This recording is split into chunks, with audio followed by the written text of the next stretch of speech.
Brazil আর্জেন্টিনার খেলা আসলে দেখা যাবে কিনা, কখন জায়েজ এবং কখন না জায়েজ? এদেশের বহু মানুষ না খেয়ে আছে, আপনি লক্ষ লক্ষ টাকা দিয়ে পতাকা বানাচ্ছেন, আপনি জার্সি বানাচ্ছেন, গরিবকে দেওয়ার দরকার নাই, ওই টাকা দিয়ে আপনার মায়ের জন্য একটা আইসক্রিম কিনে নিয়ে যান। ছোটবেলায় যখন বুঝতাম না তখন একটা অমুসলিম দেশকে সমর্থন করতাম, কোনটা করেছে সেটা ভিতরে থাকুক। ব্রাহ্মণবাড়িয়ায় ব্রাজিল আর্জেন্টিনাকে কেন্দ্র করে প্রতিবার মারামারি হয় প্রতি বিশ্বকাপে।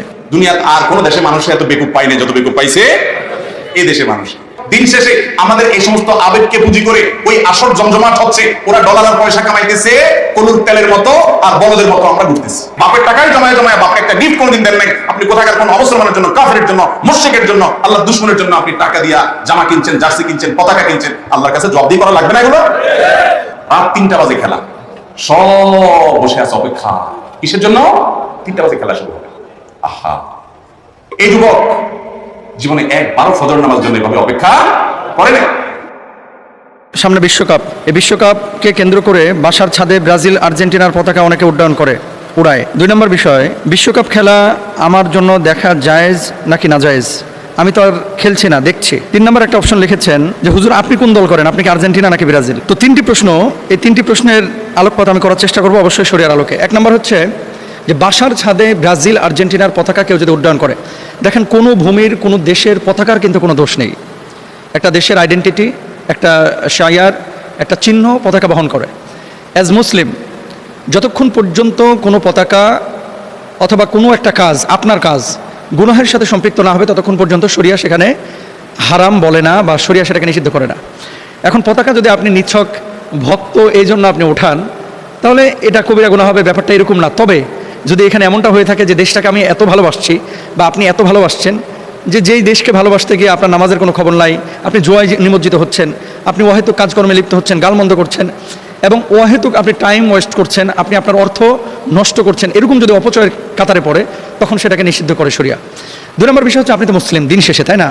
তো আপনি ব্রাজিলের পতাকা উড়াইলেন, আর্জেন্টিনার পতাকা উড়াইলেন যে তাদের খেলা ভালো লাগে, তো সেই জায়গাটা আপনি আরেকটা পতাকা অ্যাড করেন না, আপনি কালেমার পতাকাটা অ্যাড করেন, আপনি মিশরের পতাকাটা অ্যাড করেন, তারাও তো খেলতেছে, আপনি সৌদি আরবের পতাকা অ্যাড করেন, ইরানের পতাকাটা অ্যাড করেন, একটা রাখেন না আপনি সাথে।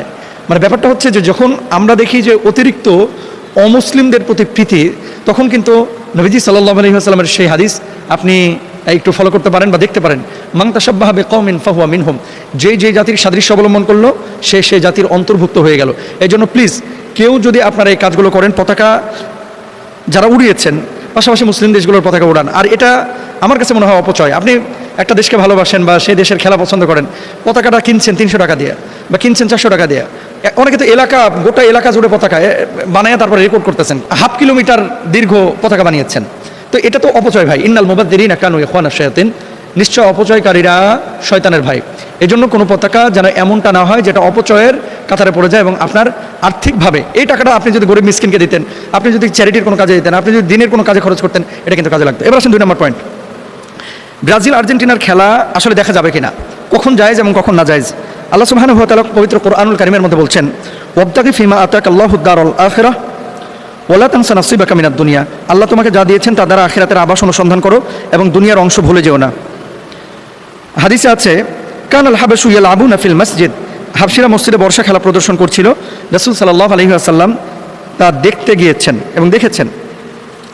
নিছক যদি খেলা দেখার জন্য আপনি দেখছেন, এমনটা যদি হয়ে থাকে এবং সেখানে সতরের কোনো গুনাহ সংগঠিত না হয়, অনেক সময় দেখবেন চিয়ার্স গার্লরা যারা নাচানাচি করে, ডিরেক্ট মদ খাচ্ছে, এগুলো তো আসলে দৃশ্য ইসলামী দেখার অনুমোদন করে না। শুধু খেলা যদি হয়ে থাকে এবং সতর উন্মুক্ত না থাকে, দেখার জন্য আপনি দেখতে পারেন, কিন্তু শর্ত আছে কিছু। সেটা কি? এবার যেমন বিশ্বকাপ আমি দেখলাম ফিক্সচারে খেলা হবে, এবার ম্যাক্সিমাম হচ্ছে ফজরের ওয়াক্তে, ভোরবেলায়। এখন আপনি খেলা দেখতে গিয়ে ফজরের নামাজে একদিনও পড়লেন না, সারা বছর আপনি ফজরের নামাজ পড়েন নাই, কিন্তু বিশ্বকাপ খেলা এসেছে, আপনি একেবারে 3টার দিকে বিরাজ করে মুড়ি নিয়ে বসে গেছেন। তার মানে কি? নামাজের চাইতে আপনি বিশ্বকাপকে প্রায়োরিটি দিয়েছেন। এমনটা যেন না হয়।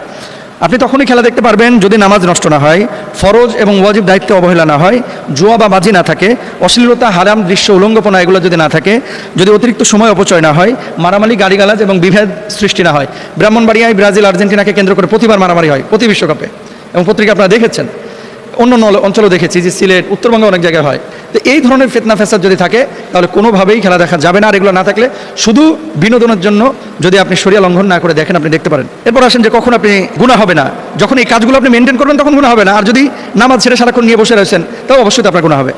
আর লাস্টে উনি লিখেছেন যে হুজুর আপনি কোন দল করেন, আপনি ব্রাজিল নাকি আর্জেন্টিনা? তো এখন আপনারা কিন্তু বলবেন যে হুজুর আপনার আর খেলাধুলার বুঝেন কি? খেলাধুলা কিন্তু মোটেও কম পারি না, এবং নিজেও খেলেছি, ক্রিকেট খেলেছি, ফুটবল খেলেছি। ছোটোবেলায় যখন বুঝতাম না তখন একটা অমুসলিম দেশকে সমর্থন করতাম, কোনটা করেছি সেটা ভিতরে থাকুক। এখন আমাদের ধ্যান, জ্ঞান, মন, মস্তিষ্ক সব কিছু হচ্ছে দিন কেন্দ্রিক। এই জন্য আমি ইসলামের দল করি, মুসলমানদের দল করি। খেলার ক্ষেত্রে মুসলিম দেশগুলো যদিও দুর্বল, তারপরেও এই মুসলিম দেশগুলোকে সমন্বিতভাবে আমি সমর্থন করি। পাক্ষিকভাবে আমি কোনো দলকে ওইভাবে সমর্থন করি না যেভাবে আপনারা করেন। এবং ওই যে ওই হাদিসের ভয় যে আমি রোনাল্ডোকে ভালোবাসি, মেসিকে ভালোবাসি, এখন ভালোবাসা যদি এমন হয় যে আমার নবীর চাইতে বেশি হয়ে যাচ্ছে, যেটা আমাদের যুবকরা করে, যেটা আমাদের মেয়েরা করে, আমাদের ছেলেরা করে, যে একজনকে আরেকজনকে এত ভালোবাসে যে ভালোবাসাটা একেবারে পৃথিবীর সবচেয়ে বেশি ভালোবাসা। তো আমি আল্লাহর কাছে কি জবাব দেবো? আমার কাছে সবচেয়ে প্রিয় হচ্ছে আমার আল্লাহ এবং আল্লাহ রাসূল, এবং আল্লাহ রাসূলকে যারা ভালোবাসে আমি তাদের দল করি। আল্লাহ বুঝদান করুক, আমিন। যারা বিধর্মী ফুটবলারদের সমর্থন করে এবং তাদের নিয়ে মারামারি ও ঝগড়া করে, তাদের সম্পর্কে ইসলাম কি বলে? তাদেরকে ইসলাম কি বলে এটা পরে বলি। তাদেরকে আমরা বলি কলুর বলদ। কলুর বলদ চিনেন? চিনেন না? কলু হলো এক ব্যক্তির নাম, কলু হলো একটা লোকের নাম। কলুর বলদটাকে, বলদ হলো কলু একটা ঘানি আছে, ঘানি, সরিষা ভাঙার ঘানি, বুঝেন? ঘানি আছে, বলদ আছে, বলদের ঘাড়ে জোয়াল দিয়া চোখ বাইন্ধে দেয় কলুয়ে, দেওয়ার পর বলদের হইট হইট করে, বলদ হাঁটা শুরু করে। এবার চারপাশে শুধু ঘুরতে থাকে। বলদ মনে করে কি গোয়ালঘরের এই বন্দি জীবন থেকে মুক্তি হয়ে আমি জানি কোন উন্মুক্ত বনে চলে যাচ্ছি, ঘাস আর ঘাস, সেখানে শুধু চোখ বানাতে, শুধু স্বপ্ন দেখে, দেখে সে দৌড়াইতে থাকে আর দৌড়াইতে থাকে। এদিকে কলু সরিষার দানা দেয়, নিচ দিয়ে টপ টপ করে সরিষার ফোঁটা পড়তে পড়তে তার বালতি ভরে যায়, তেল কামাই করে। তো কলু বলদরে চোখ বাঁধে দিয়ে দিছে হাঁটার জন্য। কলু বলদে হাঁটতেছে হাঁটতেছে খুশির চোটে, সে মনে করতেছে কি কামাই করে ফেলতেছে, কি খুশি হয়ে যেতেছে, কি অর্জন করে ফেলতেছে, কিছু একটা উল্টে ফেলতেছে। সে হাঁটতেছে আধা ঘন্টা, 1 ঘন্টা, 2 ঘন্টা, 4 ঘন্টা, 6 ঘন্টা হাঁটার পর কলুর 2, 4, 5, 10 লিটার তেল হয়। এগুলো বেচে তার পয়সা হয় কসকসা। আর বলদে সারাক্ষণ হাঁটার পর চোখটা যখন খুলে দেয়, দেখে যে ওখানে দাঁড়িয়ে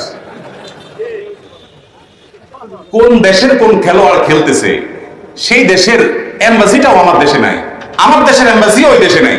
তাদের দেশের সাথে আমাদের দেশের রাজনৈতিক সম্পর্ক নাই, কূটনৈতিক সম্পর্ক নাই, অর্থনৈতিক সম্পর্ক নাই, বাণিজ্যিক সম্পর্ক নাই, ধর্মীয় সম্পর্ক নাই। আমার রবকে ওই খেলোয়াড়ের রব হিসাবে স্বীকার করে না। ওদের জামা কাপড়ে বিভিন্ন জায়গায় সমকামিতার প্রমোশন করার জন্য যে রংধনু আছে, সে রংধনুর আপনার বিভিন্ন সিম্বল তারা বহন করে, বিভিন্ন উল্কি তাদের শরীরে আঁকে, সিম্বলিক।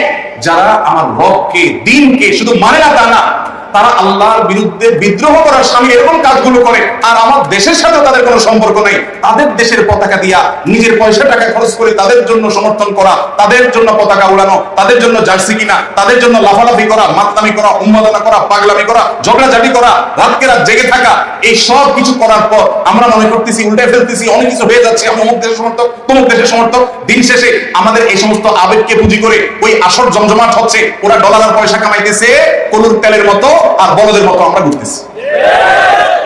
এই জন্য আমি বলি এগুলো হলো কলুর বলদ রে ভাই। লাভ কি বলেন? আপনার কি লাভ? আল্লাহ তাআলা আমাদেরকে বুঝার তৌফিক দান করুন। লস আছে, অনেক লস। ওই পর্দাতে যখন খেলা দেখেন, শুধু খেলা আসে না, আরো কিছু আসে। হারাম জিনিস দেখা লাগে না? আল্লাহর প্রতি যার ঈমান নাই, আপনি তাকে অপছন্দ করার কথা, কিন্তু আপনি তাকে পছন্দ করেন না শুধু আপনার হট ফেভারিট সে, এটা ঈমানের সাথে কখনো যায় না। এরপরে খেলা তো আর খেলা না, এটা উন্মাদনা। রাত 3টা বাজে খেলা, সব বসে আছে অপেক্ষা, কিসের জন্য? 3টা বাজে খেলা শুরু হবে। আহা, এই যুবক জীবনে একবারও ফজর নামাজ জন্য এভাবে অপেক্ষা করে না। মিছিল বাহির করে কপাল পোড়া, কোথাকার কোন দেশের জন্য। আল্লাহ আমাদেরকে বুঝার তৌফিক দান করুন। এগুলো বললে যুবকরা মন খারাপ করে, বলে যে হুজুর ইসলামী তালিকে কোনো খেলাধুলা বিনোদন নাই। কে বলছে নাই খেলাধুলা? আমরা নিয়মিত প্রায় খেলাধুলা করার চেষ্টা করি। কে বলছে নাই? ফুটবল খেলেন, হাডুডু খেলেন, ক্রিকেট খেলেন, ব্যাডমিন্টন খেলেন, দৌড়াদৌড়ি খেলেন, গোল্লা শুট খেলেন, শরীয়তের সীমানা লঙ্ঘন করিয়েন না। হাঁটু আপনার ঢেকে 3/4 প্যান্ট পরে আপনি করেন, পারস্পরিক লেনদেন করেন না, জুয়া রাখিয়েন না, খেলাধুলা করেন। ওই খেলাধুলা সরাসরি দেখেন, হারাম কিছু না দেখা লাগলে। ইসলামে সেগুলো জায়েজ আছে। নবী করিম সাল্লাল্লাহু আলাইহি সাল্লাম বিনোদনের জন্য বহু ব্যবস্থা রেখেছেন। তিনি একবার বাজারে গেছেন, নবীজি বাজারে যায় দেখেন কোন এক জায়গায় 2 দল, 2টা গোত্রের লোক তীরন্দাজি করতেছে, শুটিং যেটাকে বলে। এটাও অলিম্পিকে, আন্তর্জাতিক বিভিন্ন খেলায় হয়, টার্গেট ওয়াইজ মারা। এরকম একটা খেলা তারা করতেছে, তীর মারামারি করতেছে টার্গেট অনুযায়ী। 2 গোত্র। নবী করিম সাল্লাল্লাহু আলাইহি সাল্লাম এসে তাদেরকে উৎসাহ দিয়ে বলছেন, আমি তোমাদের সাথে আছি, হ্যাঁ খেলা চালাও। তখন যাদের পক্ষে আছে নবীজি বলছেন, প্রতিপক্ষ যারা আছে তারা সব চুপ হয়ে গেছে, একদম চুপ। তারা কেউ তীর মারে না। নবীজি বলে, কি এবার বসে আছে কেন, মারো। বলে, ইয়া রাসূলুল্লাহ, আপনি ওদের সাথে আছেন, ওদের পক্ষে আপনি আছেন, ওইদিকে কিভাবে তীর মারি আমি? তখন নবী করিম সাল্লাল্লাহু আলাইহি ওয়াসাল্লাম, ঠিক আছে, আমি দোনো দলের পক্ষে আছি, তোমরা তাও খেলো। তাহলে নিজেদের বিনোদনের জন্য এবং আরো মহৎ উদ্দেশ্যকে সামনে রেখে ইমানদার এ ধরনের খেলাধুলা খেলতে পারে।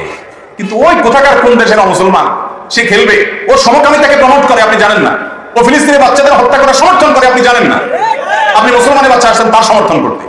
এদেশের বহু মানুষ না খেয়ে আছে, আপনি লক্ষ লক্ষ টাকা দিয়ে পতাকা বানাচ্ছেন, আপনি জার্সি বানাচ্ছেন। গরিবকে দেওয়ার দরকার নেই, ওই টাকা দিয়ে আপনার মায়ের জন্য একটা আইসক্রিম কিনে নিয়ে যান, বোনের জন্য একটা কাপড় কিনে নিয়ে যান, জামা কিনে নিয়ে যান, নিজের জন্য আপনি যেমন একটা সুতা কিনে দিতে মনে চাই নাই, বাপের টাকায় জমায় জমায় বাপকে একটা গিফট কোনদিন দেন নাই, আপনি কোথাকার কোন অমুসলমানের জন্য, কাফেরের জন্য, মুশরিকের জন্য, আল্লাহর দুশমনের জন্য আপনি টাকা দিয়া জামা কিনছেন, জার্সি কিনছেন, পতাকা কিনছেন, আল্লাহর কাছে জবাবদিহি করা লাগবে না এগুলো?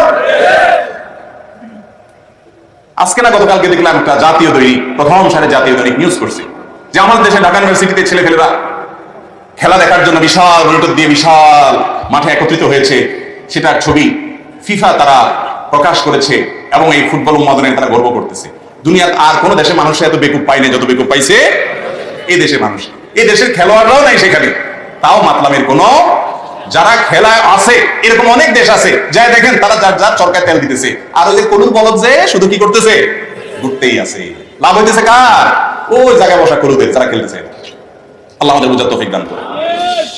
যারা বিধর্মী, আচ্ছা এটা প্রশ্ন উত্তর গেল। পছন্দের দল হেরে গেলে, স্ট্রোক বা হার্ট অ্যাটাক করে মারা গেলে তার পরিণাম কি? দেখেন, এরকম কোন একটা ঘটনা বোধহয় ঘটেছে এবছর। তো ফেসবুকে অনেক ভাই সেই লোকটা সম্পর্কে অনেক বাজে মন্তব্য করে সে জাহান্নামী ইত্যাদি বলেছেন। এই কথা খুব ভালো করে মনোযোগ দিয়ে শুনেন। কোন মুসলমান মারা যাওয়ার পরে কে জান্নাতে যাবে কে জাহান্নামে যাবে, সে মুসলমান ছিল, এখন যদি আপনি নিশ্চিত হন তাহলে তার জাহান্নামে যাওয়ার কথা আপনি বলতে পারেন। আমরা অনেকে সীমা লঙ্ঘন করি, সে খেলোয়াড়দের সাপোর্ট করে হার্টটা দুর্বল কোনো কারণে মারা গেছে, অন্য কোনো কারণে তার হার্ট অ্যাটাক হতে পারে, আমরা তো আন্দাজ করে বলতে পারি। এই জন্য কোনো মানুষকে জাহান্নামে পাঠিয়ে দেওয়ার ঠিকাদারি আল্লাহ আমাদের কাউকে দেন নাই। সাবধান থাকতে হবে, খুব সাবধান, খুব হেফাজত থাকতে হবে। তবে তার বিষয়টা আল্লাহর উপরে নাস্তা করতে হবে। এটা কোনো ইমানদারের জন্য শোভনীয় নয় যে তার আবেগ উচ্ছ্বাস সে এরকম অজায়গায় কুজায়গায় দিবে এবং নিজেকে ক্ষতিগ্রস্ত করবে, এটা জায়েজ নাই। কিন্তু তাই বলে ওই লোকটাকে আমরা জান্নাতে না জাহান্নামী সেই ফয়সালা আমরা বসে বসে করার কেউ না।